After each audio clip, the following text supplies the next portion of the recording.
Oh man, that is awful. I gotta put him out of his misery. Oh, so sorry, buddy. So sorry.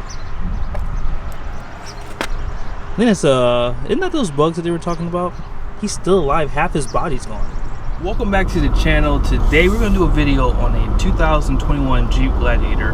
Now I've always wondered how much trailer can you actually tow something like this. So if you don't know, this frame on this truck is actually pretty robust for what this is, and I haven't really seen a lot of people use this for towing.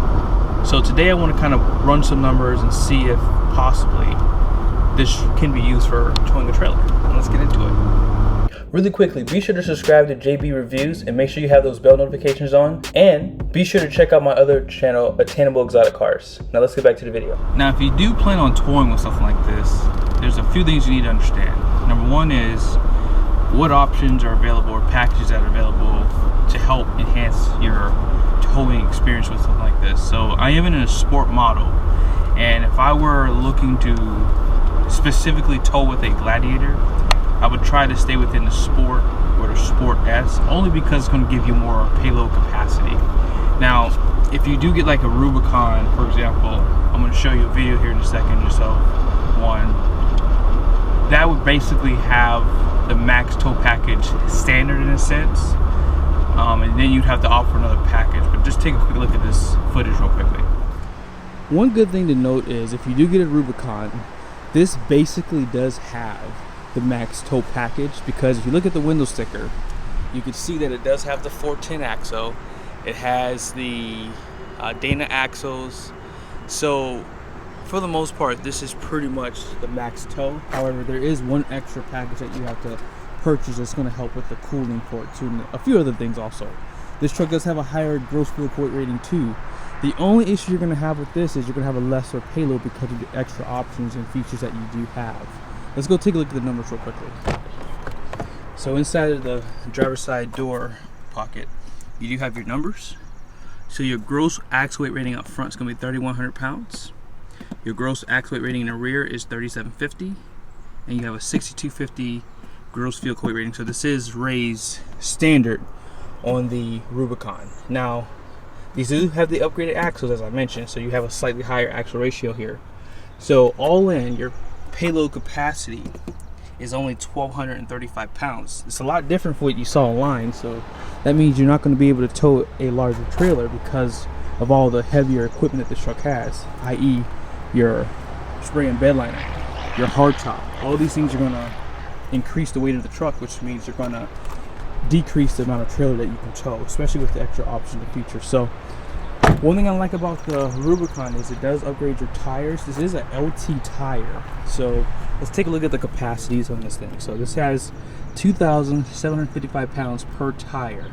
So figure the extra weight that you're going to put on the back of this truck is going to go on these tires. So you want to make sure you have the right capacity. These tires should do the trick with the amount of trailer that you can tow. So let's go ahead and get back to the Sport. Like I said, I just want to show you guys a slightly higher trim level, and as you see, you're down on payload with this truck. So I would almost assume that if you're buying this to tow with, you don't have anybody in the back seat.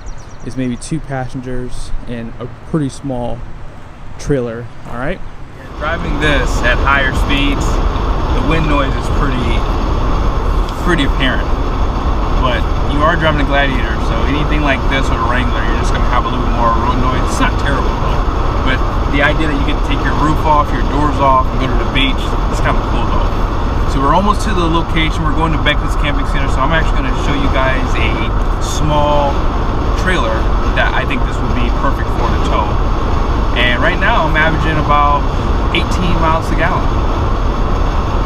Not bad. Let's take a quick look at the window sticker. This is a 2021 Gladiator Sport. Strongly recommend the Sport for towing since you're going to have a higher payload capacity. Base price is $33,565, and this does have a standard 373 axle, so just keep that in mind. As far as your optional equipment goes, it starts off just below here, and it continues on this side, And the one I really want you to pay close attention to is this max tow package with 410 axle ratio. So it is going to upgrade this 373 to a 410, and it is going to give you the all-terrain tires, just a little bit more robust tire. It's going to give you those Dana axles, 44 wide, and then a few other features here. So you have to upgrade the transmission for max tow too, so just keep that in mind. So you are going to get an 8-speed transmission, and this does have the spray and bed liner. All in, I mean, not a bad price for a well-equipped pickup truck. As you guys saw, you do have this is a small screen, but you do have a screen up here, and this is going to be a 5-inch. You do have Apple CarPlay, so navigation would basically be on your phone. You can project it onto this screen, and power windows, power door locks, dual climate control, lots of little places to put stuff at right here, and decent amount of space out back too. This rear glass does slide, and you do have storage behind the back seats too. As you guys saw, you do have a spray and bed liner, and your tires are an upgrade. Let's take a look and see what kind of tires we got. So this is going to be a 245 75 17. I would recommend, if you're planning on towing, to upgrade these tires to an LT tire. Let me see what the capacities are on this thing. So it looks like max capacity is 2,469 pounds. That's not terrible because it's per tire, but you probably really want to consider just something a little bit more robust, a little bit more stiffer, just so when you're going down the road you don't have as much sway. Guys, so we ended off at 18.2 mpg. All right, so we're gonna go ahead and take a look at some of the towing features. Let me go ahead and show you the backup camera. They do give you a line down the middle for your hitch to get that ball right under the coupler. So let's just kind of back up a little bit. So as you get closer, you can zoom in, and if you had a hitch installed, it could show you exactly where you are. Now, as far as your features go, there is no tow haul mode inside of here. It's normally called like overdrive, so you probably would have to get used to using your manual mode, just so you can kind of downshift, as you're coming to a stop, just so you have a little bit of engine braking there. And as far as your mirrors go, I mean, these are pretty good mirrors for towing. I mean, for the most part, this trailer is not that wide, but you can clearly see around it perfectly on both sides. And let's go ahead and take a look at some of your features on the outside. All right, so when you have that max tow package, you are going to get a class 4 receiving hitch. So this is going to have a 2-inch receiver. They give you some pretty nice mounting points too for your chains and for your breakaway switch. They give you a 4-pin and a 7-pin connector too. I'm going to back up a little bit more just because I want to kind of see, with everything like kind of hooked up. This is a pretty good setup here. Let's take a look at the truck and trailer together real quick. Yeah, check that out. So this is a little guy trailer. That's what they call it. But yeah, it looks pretty good. It's a perfect setup there. And even something like this would be fine too for this size pickup. So this is a quick illustration with everything already kind of connected. Just pretend that there's a hitch here. The first thing I always do is I always lock in the coupler. You really want to do this first because this is the most important thing. The second thing is I always do the chains, breakaway switch, and then power, obviously. That way it's going to get your brakes too. But you can get a trailer brake from the factory. However, I don't think you can get it as an option. I think you have to get it as an accessory. And so it would go like in the place of the cigarette lighter. And I guess, like I said, you'd have to do that after you purchase it. But I mean, this is pretty much what you want to do. You want to make sure your chains are crossed. I would strongly recommend upgrading my breakaway switch to a coiled breakaway switch because this makes life a little bit easier. But yeah, I mean, this is pretty easy stuff. You definitely want to make sure you practice safety when you're hooking up a trailer too, because people sometimes forget they're in a rush. You don't want to make any bad decisions when you're going down the road. All right, so as far as your performance goes, this is going to be a 3.6 liter V6. They've had this engine for a while, so as far as reliability goes, it should be pretty reliable. It's going to be good for 285 horsepower, 260 foot-pound-feet of torque. Now that torque is going to be available at 4,400 RPM, so it's not too shabby for a V6. But this is going to be the only option available for the Sport model. You cannot get the diesel with this one. There is a diesel available in the higher trim levels though. Now I know some of you guys are going to think I'm crazy, but this is probably the biggest trailer that I would tow with the Gladiator. I mean, this thing is 2,400 pounds dry, and it has about 1,000 pound capacity. I'll show you guys the numbers here in a second, but you do have an extended jack here like that. And I love this storage area for your propane and for your battery box too. And this should hold up the test of time too, which is nice. I do like what New Camp does on the 400. Has this aluminum right here. It looks really, really upscale. I think they just do a better job personally. I would like to see a power jack on these. You can get that obviously aftermarket if you like, but you do have your power jacks on the side here, and they give you an area here for your sewage hose too, so you store it down there. And just check out the overall construction. This is going to have Azdel siding, so the odds of this ever delaminating is very, very, very rare. I mean, if at all any. I mean, I don't think it'll ever really delaminate with Azdel. But you do have outside speakers. You do have your cable hookup for your TV. You can actually put a TV on the outside. This is going to be dual pane windows. There's going to be some power outlets with USBs, another speaker, and this is going to be the back of your furnace. And then you also have a propane connection here for like a grill. All right, this is going to be storage. Unfortunately, it is locked. And they do have the jacks already extended out back. LED lights. It already has a connection for the camera. And believe it or not, they do give you a receiver hitch out back. Now, this is just for like an accessory for 150 pounds, so just keep that in mind. And as I mentioned, dual pane windows. Has solar and an AC unit up top. And this is the outside shower. And this is going to be the back of your hot water heater too. This looks like it could be a Dometic. Yeah, this is a Dometic hot water heater. And TV connection here. And this is where you would obviously hook up for your fresh water and city connection. 30 amp power. And check out your tires too. These are going to be a 15-inch wheel. And you always want to check your speed ratings and your just really the overall capacity for these tires so you don't overload them going down the road. And I love what they've done with your dump area too. Everything's connected into one area that it goes out of. Really nice. And let's go ahead and go inside real quickly to look at the inside. They do have aluminum steps. And I like that this lights up here too. And they give you a light above also. Now stepping inside, they do give you a screen. And that comes in really handy. And they are going to have your control panel on the side here for your water heater, lights, all that good stuff. And then this is a system monitor. They do have some storage just below. This is going to be for your furnace also. More storage.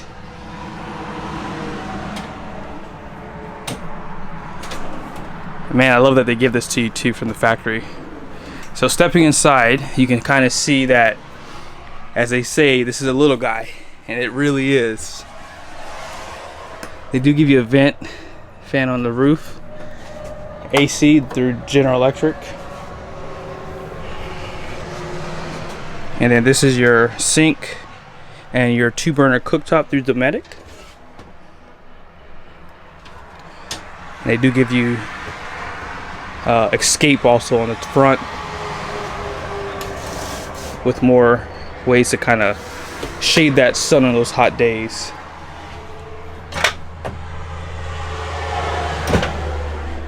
I don't like where that microwave is, but you know, when you're looking at something like this, you kind of have to make adjustments on, you know, on storage.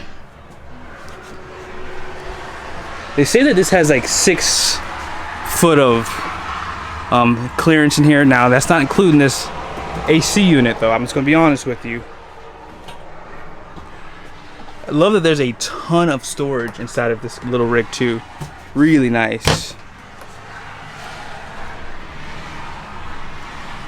Really cool little guy. Now this is gonna be your wet bath. So obviously your shower is gonna be in here. Your toilet. It is porcelain, believe it or not. The only thing is, if someone blows up the bathroom, you gotta take a shower. That's a bad day. But you can lock this in like this. Here's your refrigerator, freezer. Actually, this is all just a refrigerator, I'm assuming. And your freezer is going to be up top here, excuse me. A lot of storage though for something like this. All right, so online it does say that you can get a queen or a twin bed, so you can sleep about 3 people in here. Probably not comfortably though, to be completely honest with you. So they do give you an escape route for pretty much every window in here. And surprisingly, they give you a lot of windows, guys. I like that they do that. And they give you shades for all the windows too. So you can really get it nice and dark inside of here. Or you can, you know, still have some sunlight come in and still have a little bit of extra shade. These cushions, they're actually pretty thick too. And then they give you this table here also. But for the most part, I mean, this is just all, you know, real wood. I mean, this cabinetry inside of here, all this is real wood, guys, real hardwood. And I mean, the overall build quality inside of here is pretty good too. I mean, if I was really looking to like be outdoors in the wild and not kind of hanging out inside of my camper, this would be the perfect little guy for that. It's about 88 degrees outside, and with this door open, you would not need the AC on, so you could boondock without a generator if you want to run this thing, you know, like maybe out west, probably a little bit better because it's a little humid today. But yeah, I'm sweating, but like I could probably have the vent fan on and be comfortable inside of here. They do give you some speakers, lights, and I think if you were to close all the blinds, especially this one right here, or at least have this shade up to really kind of shield a little bit, or even you can even have it like halfway like that and really have that sun kind of coming in still, but kind of shading you from that heat. It does really help it out. Now look at the design on the walls here. They give you lights on both sides of the bed, and here's your television. Charging center is just below the television there. And then this is going to be for your AC, and this is for your solar here. Alright guys, so let's take a look at the numbers here. So gross fuel weight rating is 3,500 pounds. Your gross axle weight rating, you're only going to have one axle with 3,500 pounds. So it will support more weight on this than it actually weighs, because some of the weight is going to be on the hitch of the truck. And all in, you have 1,080 capacity for your inside. So any extra gear you want to bring with you, you can't exceed that 1,080 pounds, okay? So let's go ahead and take a look at the numbers on the truck door. All right, so take a look at the numbers on the door. You have a gross axle weight rating at front at 3,100 pounds, 3,750 in the rear. They do increase the GWR for the max towing package at 6,250. And all in, this has a payload capacity of 1,548 pounds. So what I'm going to do is I'm going to show you guys a spreadsheet that shows you these numbers and see how much capacity you'll have left over for this rig. If you're looking for the towing information for any Jeep, you have to go to the owner's manual that is provided for the vehicle, or you can go online, click on owners, click on owner's manual, which will take you to this site, and you can download a PDF for the owner's manual. So I have it pulled up for you right here. Scroll down to where you see towing. You can actually hit Control Find or Command F if you have a Mac computer, and you can quickly search it. But it's right here under trailer towing, and they give you some information on towing for like the terminologies, things that are really important. They also give you some information for a weight distribution hitch, and then from there it shows you the classes of hitches. This truck that we just saw had a class 4 receiving hitch, and it has a 10,000 pound capacity. Now, in order to figure out how much you can tow with this truck, you have to find a specific trim level. The truck we just looked at was a Sport automatic max tow package. 12,800 pounds is the gross combined weight rating. That's truck and trailer combined maximum. And the towing capacity is 7,650 pounds with a tongue weight. So the weight that gets transferred from the trailer to the truck when you hook up is maxed out at 765 pounds. On the Little Guy website, I really like this company. This is a really cool site. I strongly recommend you come on here and just get lost on this thing, because there's a lot of good information on here. I'm not going to go through all of this, but yeah, I like how they have this set up. A lot of good information on this one rig. So yeah, just take your time if you want. I mean, I'll scroll through all this for you here, and you can pause it. I do like your awnings and things like that, and then the cover. The one good thing about having a small rig is the covers are so easy to put on and they're easy to store. So yeah, this is definitely a cool little guy to have if you want to go camping but you don't want a big rig. But I like the colors they give you. A lot of different options for this. Be careful with the colors that you put on your front case here, just because in my opinion I think that it's better to have like the one in the video, because this can get scratched up and it looks kind of like crap over time. But just keep that in mind. I have the spreadsheet loaded up. Here are the numbers for the Gladiator, and here are the numbers for the Mini Max. So in order to get to the curb weight, you have to subtract the gross fuel weight rating from the payload to give you your curb weight, which is the truck without any occupants or cargo. Now we saw that in order to get the gross combined weight rating and the towing capacity, you have to look it up in the owner's manual. For the little guy, we saw that the gross fuel weight rating was 3,500 pounds. In order to get to the unloaded vehicle weight, you have to subtract the cargo carrying capacity from this number, which was 1,080 to get here. Now let's go ahead and add our passengers. I figured a 200-pound husband, a 135-pound wife, and a 50-pound kid, gonna be 385 pounds. And figure, since this doesn't have like a lot of storage for big items, you're gonna put more things in the bed of the truck.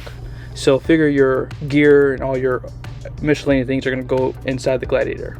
So you have available 813 pounds for your payload. So you have to figure in, okay, how much hitch weight can I add to this truck before I go over? So you have up to 813, but you don't want to get too close to that number, because it's easy to add a few other things to your trailer, to your truck, like accessories, bigger wheels and tires, things like that. And that will obviously affect you too. So online, if you go to the website with the RV, they're figuring the dry weight is 2,320 pounds and that the tongue weight is 280 pounds. So if you divide 280 into the 2,320, that gives you 12%. So I did 12% of the GVWR of the trailer. That's going to give you a 420 pound hitch weight. So all you have to do is take 3,500 and multiply that times 12%. So you have enough capacity here to make this work. Now we looked at a Rubicon earlier that had a 1,285 pound payload. All in all, I mean, listen, let's just be honest here. This is not a lot of capacity when you think about it. This is one person, or actually it's probably not even a person, it's a kid in some cases. So if you did take an extra person with you, you brought a tent that they could sleep in, you know, you would kind of eat through this pretty quickly.